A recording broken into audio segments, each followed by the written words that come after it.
Hello.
Hello.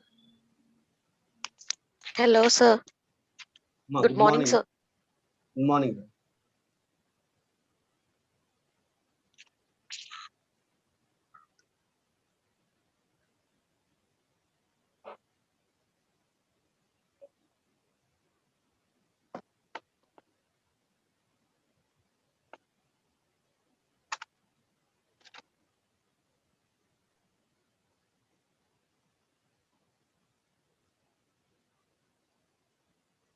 Only 7 members are joined.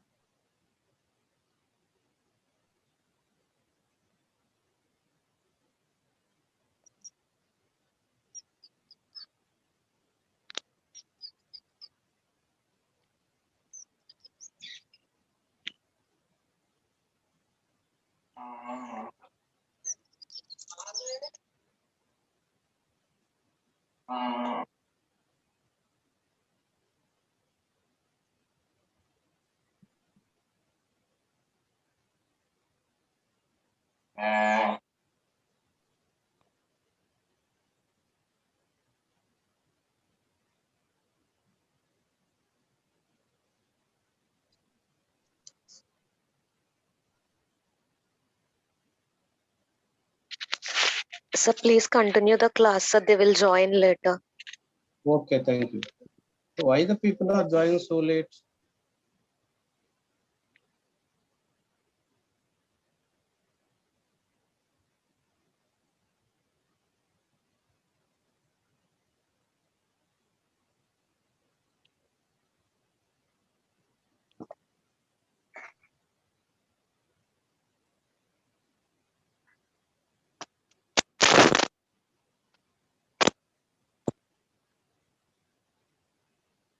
Okay. Shall we start the class? Yes, sir. Okay. So in last class, we are discussing about the embedded system and the features of embedded system and the basic block diagram of embedded system. So today we discuss about the different types of embedded systems. Just I recollect the definition of embedded system.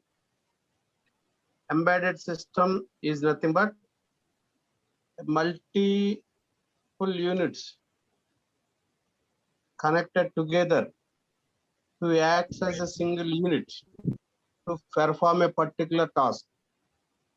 At the same time, the hardware components connected together and the software is embedded it to operate. That is nothing but a embedded system. Okay, now the embedded system can be classified on the basis of various parameters or various factors. Here the embedded system can be classified into different types based on the performance and the what are the functional requirements. That is nothing but design matrices and performance of microcontroller. So based on these factors, the embedded systems can be classified basically into two types. One is based on the performance and functional requirements, and one is based on the performance of the microcontroller. And here, performance and functional requirements, that is initial, and another one is performance of the microcontroller. Okay, here we have different types of microcontrollers classified based on the performance and function requirement. One is real-time embedded systems, and the second one is standalone embedded system, and a networked embedded system, and a mobile embedded system. These are belongs to performance and functional requirements. And on the other side, we have based on the performance of the microcontroller. That means the output or sometimes the efficiency of the microcontroller. Performance criteria, based on the performance criteria, the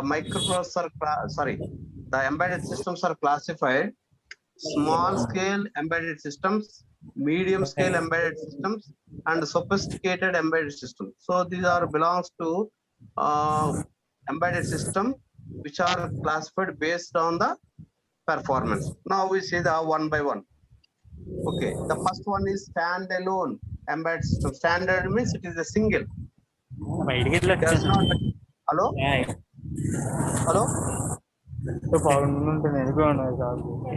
Hello?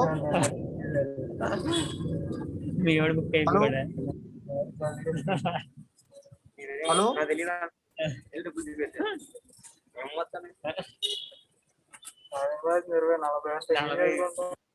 Ma Vinay?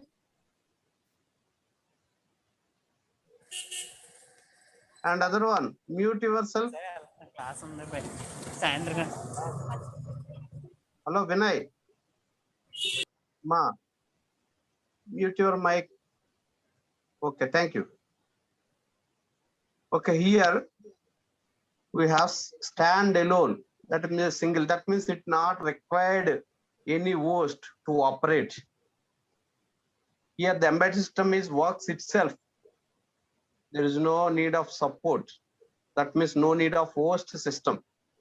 It can be performed by its own. Is nothing but a standalone embedded system. It take the input and perform the required computation, and it gives the output. So that is nothing but a standalone embedded system. It takes input from the input port and process it and give the output either a digital or analog. So that is nothing but a standalone embedded system. Second one is a real-time embedded system. A system which gives the required output at a particular time. That is nothing but a real time. For example, a washing machine is the real-time embedded system. That means every time it gives. For example, if the water is not there in the inlet of the washing machine, immediately it gives the error. At the same time, something is went wrong in the washing machine. Immediately gives some error signal or display the something is error. So that is nothing but a real time. That means it gives the output time based. That means the system gives the required output in the particular time. These type of embedded systems follows time to time deadlines for completion of the task. For example, the washing machine is the best example. It take a particular time to wash, to take a particular time to drain the water, and it takes a particular time to soak the clothes, and it takes the particular time. That means it is every time it is the time stipulated or time bound task.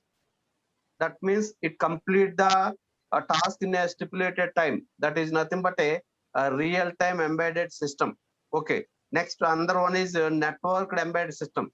This type of embedded system access the resources from the that is nothing but server. From the server through either LAN or WAN or internet.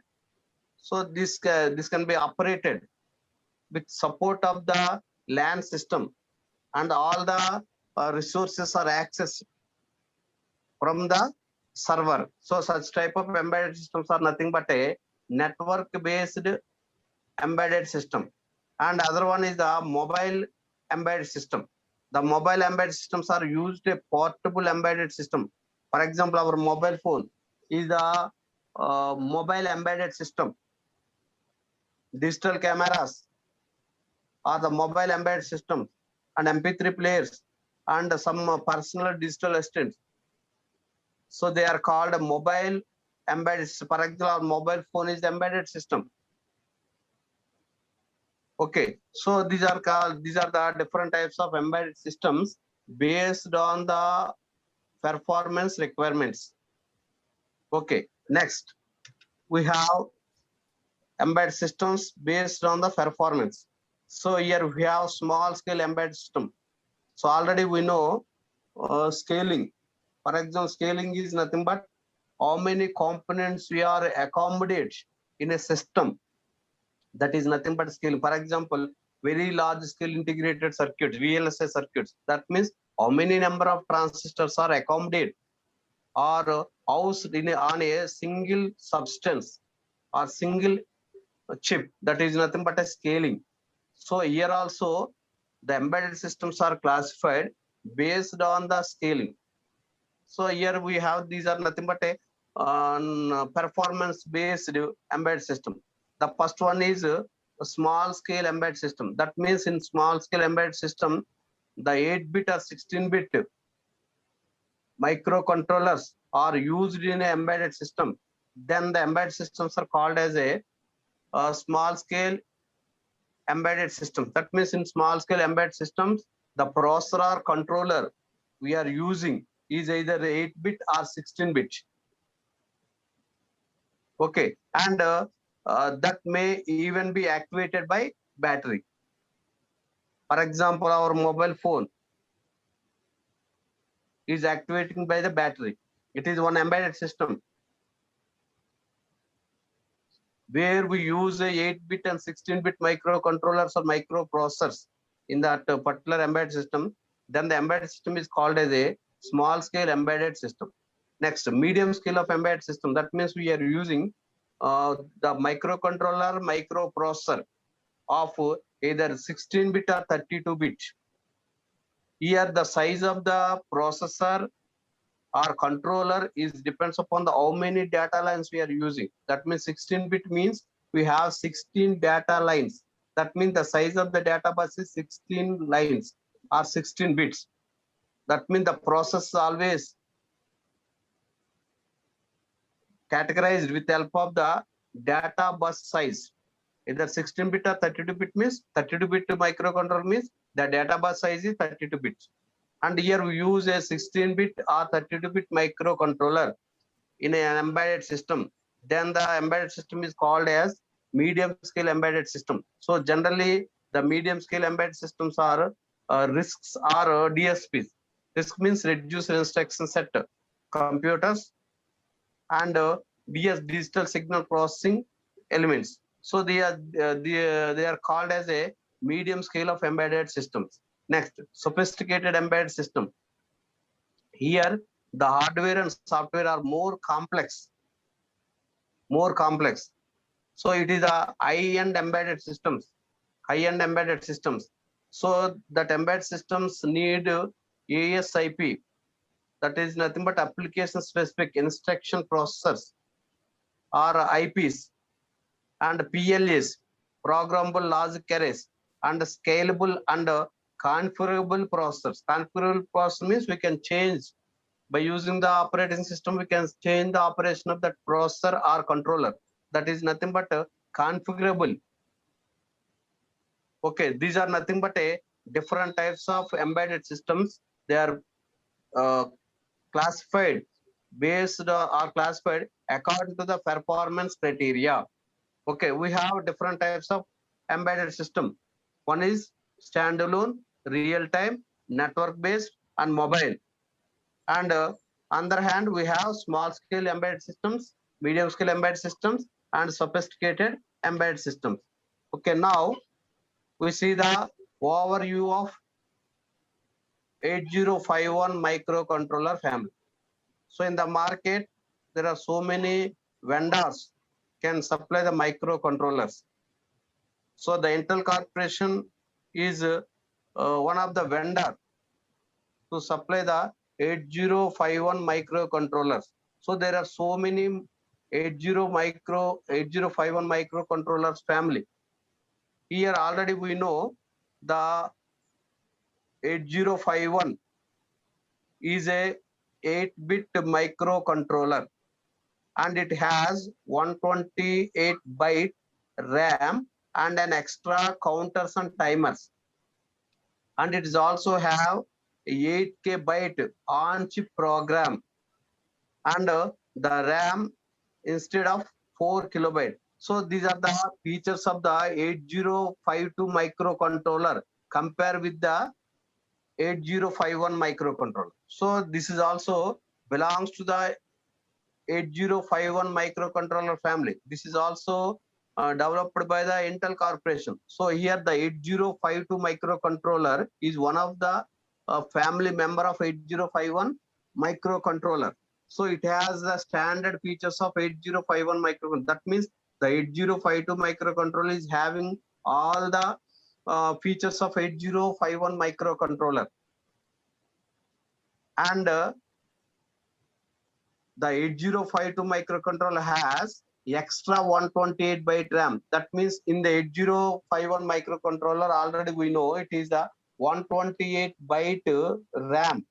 So here there is an extra 128 byte. That means here we have 256 bytes RAM of 8052 microcontroller, and it has 8K byte on chip program. So 8051 is 4K. So it is enhanced. So up to 8 kilobytes. And the 8052 microcontroller has 4K byte ROM. Okay, next. So another one is the 8031 microcontroller. It is also a family member of 8051 microcontrollers. Okay, this chip is often referred as ROM-less 8051, but that means the 8051 has internal ROM and RAM. But here 8031 microcontroller has no ROM. Okay, and since it has a 0K byte on chip ROM, that means there is no ROM. So therefore it is called as a 0K byte on chip ROM. And we must added external ROM to this 8031 microcontroller to fetch the instructions and execute the instructions. And this program can be a large as 64 kilobytes. But in the process of adding external ROM to 8051, that means it can be execute or process 64 kilobytes because we are added external ROM. And so it has only 2 ports. So 8051 microcontroller has 4 ports, P0 to P3. But the 8031 microcontroller has only 2 ports. The major difference here, RAM, there is no inbuilt ROM, and it is also last 2 ports. It has only 2 ports compared with the 8051 microcontroller. Okay. Now this is the comparison of 8051 microcontroller family. So here we have the tabular form here. So we starting with 8031 microcontroller, 8051 microcontroller, 8052 microcontroller, 8751 microcontroller. These are belongs to, or these are coming from Intel Corporation, and 89C51. It is the Atmel, and Dallas. Another one is the DS5000. So out of these, there are so many microcontrollers are in the market.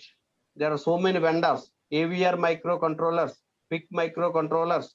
So there are different types of microcontrollers, microcontrollers from Philips. But here we have only comparison of 8051 microcontroller family microcontrollers. So here the first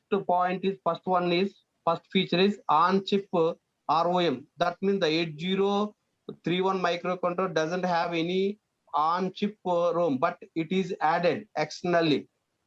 And the 8051 microcontrollers has on chip ROM, read only memory, and 8052 is also on chip ROM, but here the 8051 is a programmable read only memory. That is a programmable read only memory, and here it is reprogrammed. And at the same time, 8751 microcontroller, it is also a family member of 8051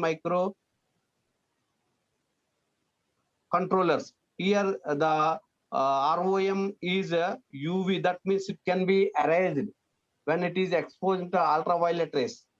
So that is a UV EEPROM, electrically programmed read only memory. That is electrically programmed. That means with the help of it is the data can be erased when it is exposed to the ultraviolet rays. Then 89C51, it is the flash type ROM, and DS5000 is the another 8051 microcontroller family device. It is the NVRAM, that means non-volatile RAM. So it is the different.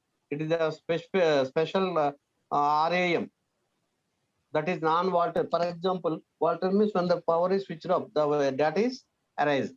But here it is erase the data when it is exposed to ultraviolet rays, and here the data is retained when the system is powered off, but it is operated with the help of the battery. So that is nothing but NVRAM. Next, ROM size, read only memory size. It is the second feature comparison of all the 8051 microcontroller family. So 8031 has no ROM, so therefore there is no size. And 8051 microcontroller has 4 kilobyte ROM, and 8052 has 8 kilobyte ROM, and 8751 is again 4K, and 89C51 it has two variants. One is 4K variant, another one is 8K variant. And DS5000, either it is also available in the two variants. One is 8K variant, another one is 32K variant. 32 kilobytes ROM size sometimes, and sometimes it is 8 kilobyte ROM. Okay, next, we compare with the RAM size. Sorry, okay, RAM size. So here the 8031 microcontroller has 128 byte RAM, and 8051 is also 128 byte, and 8052 is 256 byte RAM, and 8751 is 128 byte RAM, and 89C51 is 128 byte RAM, and all except 8052 microcontroller. So remaining all are having 128 byte RAM.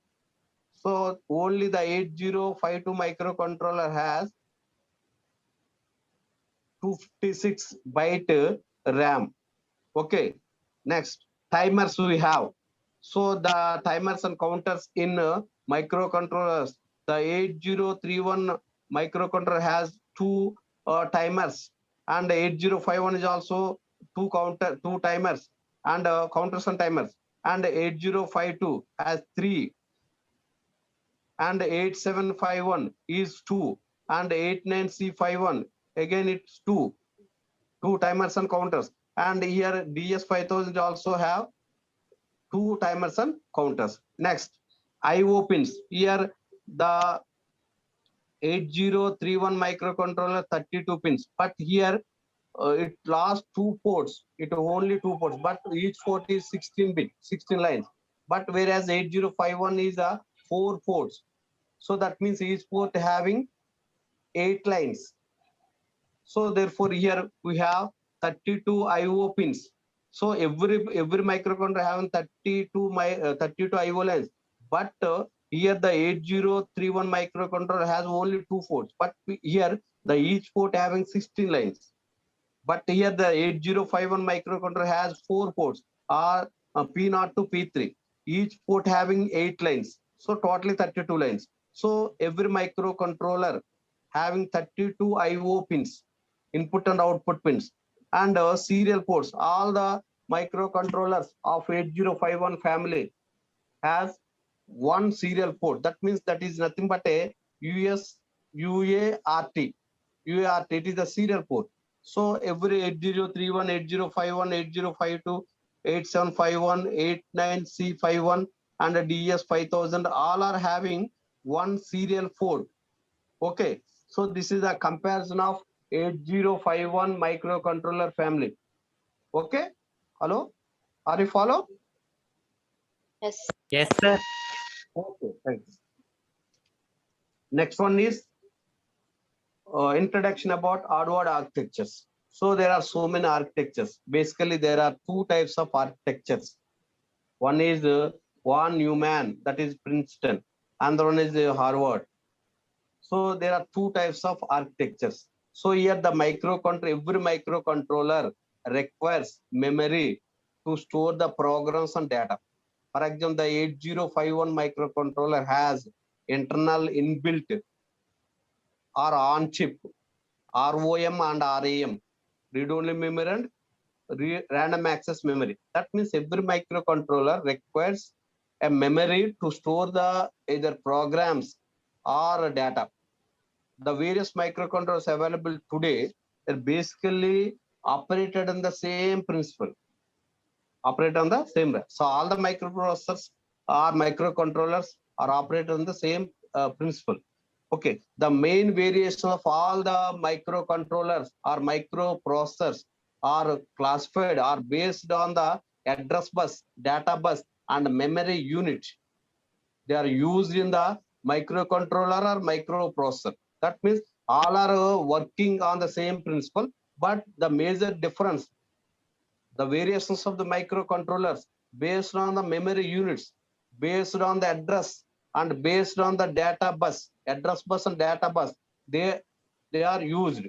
Okay, next, there are two types of architectures particularly using to design the microcontrollers.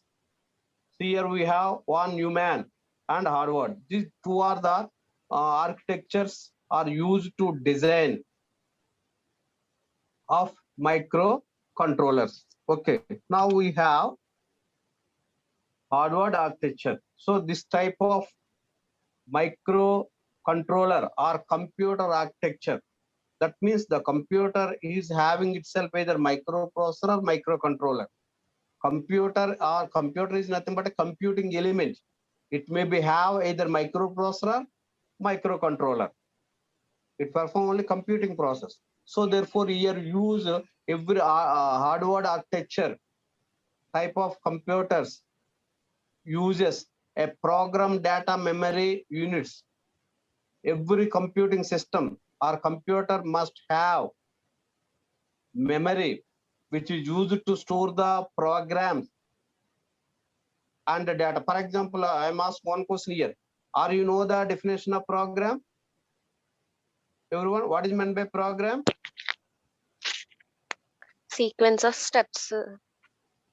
Sequence of steps. To I'm to asking run a about particular task, sir. Then I want a definition of program. Such a Komali kada, I think. Yes, sir. Komali, Amma? Yes, sir. Okay, thank you. So I'm asking about the definition. What is the definition? Program is nothing but set of Set of instructions. instructions Set of instructions for which are performing a arranged. particular operation. Okay, just I add so 2 or 3 words. Okay, a program is nothing but a program is defined as a set of instructions which are arranged in sequential and logical manner. So the sequence and logic is more important in the program. to perform a particular task. For example, instructions and వరుసగా రాసేస్తే program అవదు. But they can be ordered in the sequence and can be ordered in the logic manner. We have the logic. So program is nothing but a set of instructions which are arranged in the sequential and logic manner to perform a particular task. That is nothing but a program. So here to perform that particular task, we need some data. So here the program and data is stored in the memory location. That means every architecture needs a memory element. And along with the memory element, we use a buses. That buses are used to carry the either data or sometimes to access the data with help of address bus. So that means every architecture requires a memory element as well as buses. Separate buses for address and separate buses for data. So here the address bus is nothing but to identify the location of the data or information. That means it accesses the place where the data is stored or where the information is stored. That is nothing but an address bus. That means it can be identify the address of the data. And the data bus is carry that data or information for the computing process. So therefore, every hardware architecture, either hardware or human, so requires memory element as well as separate buses for address, data, and instruction. Okay, this means that these process can be executed instructions and access the data simultaneously. That means we can every processor can execute the instructions. While executing the instructions, it need the data. So therefore, sometimes we use a separate buses for execute the instructions and access the data simultaneously. That means we need, generally we use 3 types of buses. In the either microprocessor, one is address bus, another one is the data bus, another one is the control bus. Okay, here we use a separate address bus and data bus while executing the instructions. Okay, therefore, based on that criteria or based on that requirement, the architectures are classified. Okay, now, so the hardware architecture having one is a data bus for instructions. One is address bus to fetch the address of that instruction. For example, you store the program in a ROM. While operating the system, the data is fetched or the information is fetched from the ROM to RAM. So that means the actual data is stored somewhere that can be identified with the help of some address location. For example, we already know what is meant by address. For example, we have some address. What is meant by address? For example, in microprocessor, we studied about the various addressing modes. What is meant by addressing mode? Either in microprocessor or microcontroller. What is meant by addressing mode? Where the data is stored, it is called as address. Yes, the place where the data is stored, the location. For example, we have some address. That means the address is nothing but where I am, where I lived, where I resided. That is nothing but an address. That means to point the location. Okay, so to point that location, we need the address bus in the systems because the data is stored in some address location. So therefore, to fetch that data, we use the address bus, and to transfer the data to the processor or to the accumulator or to the ALU, we need a data bus. That means we need a separate data bus, separate address bus, and separate data bus for data bus for instructions, and one address bus for address of the data. So here the hardware architecture having 4 buses. So everything is separate. One bus for data instructions, one bus for address of the instruction, one bus for to transfer the data.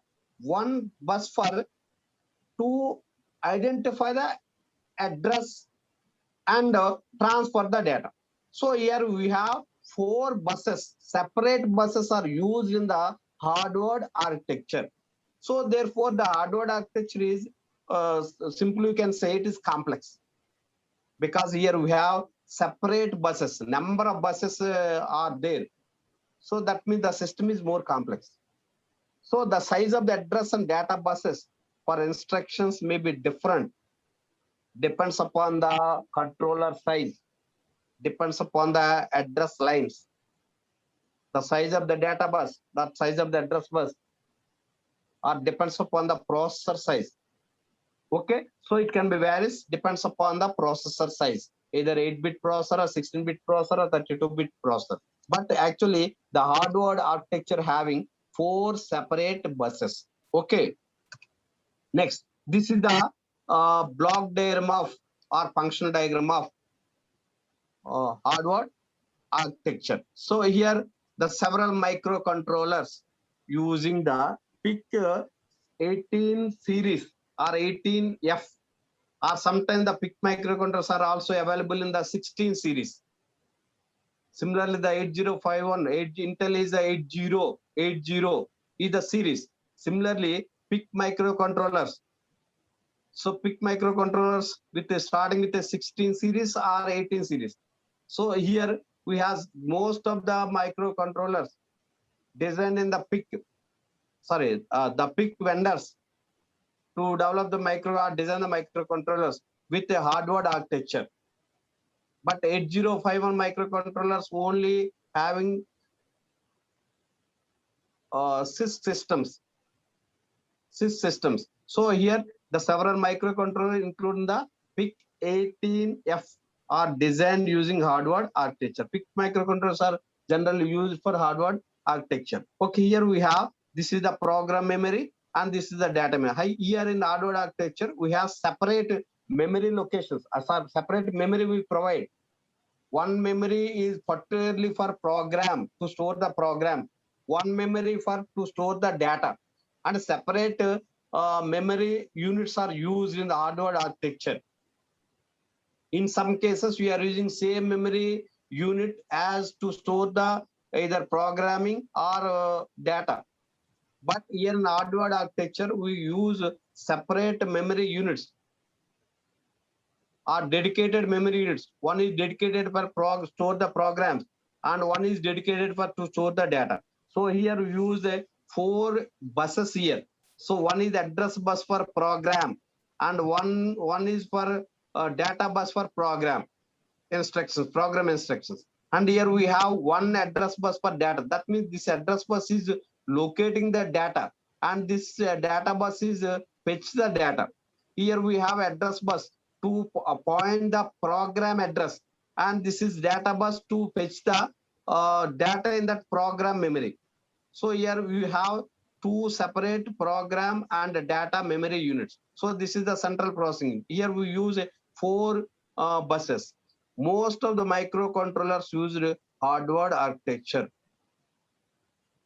So this is because inexpensive and implement these buses inside the chip, since both program data memories internal to the chip. So both separate ga mano address bus ni data bus ni upayoghistam kabatti it is easy to implement. For example, okay bus ni man address ki data ki multiplex ichchesam kondi. So address bus process అయిపోయిన తర్వాత data processing అంటే we are using a simultaneously. But here we use a parallel processing is there. Therefore, most of the microcontrollers are used hardware architecture. Okay. So here simply we compare with Van Neumann and hardware. So మనకి ఇది లేదు, syllabus లేదు, only ఇదే ఉంది కాబట్టి. But here we have just simple